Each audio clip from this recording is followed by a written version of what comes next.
Alright, for those of you wanting that update, here's the end result. So as you can see, a lot more thread where the nut is towards the back, flushed all the way against this bushing. So that's how you properly install that sway brace link. Alright, time to throw that tire back on.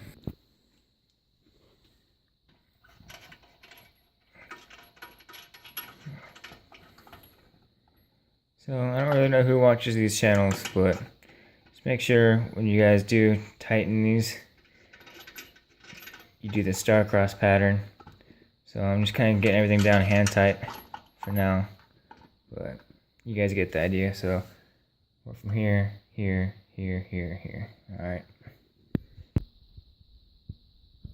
Alright, so got the tire completely back on, off the jacks, and I can already tell a difference because beforehand the driver's side was kind of a little bit lower than the passenger side, and looks pretty damn even now.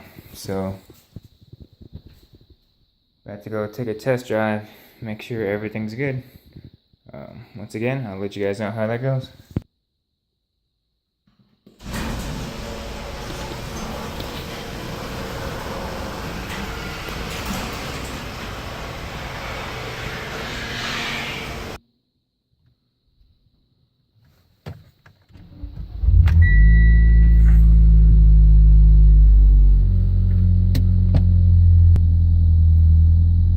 Alright, moment of truth, really backing out of this driveway.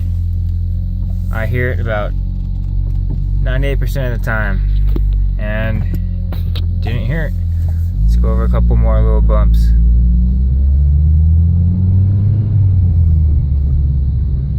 Good so far.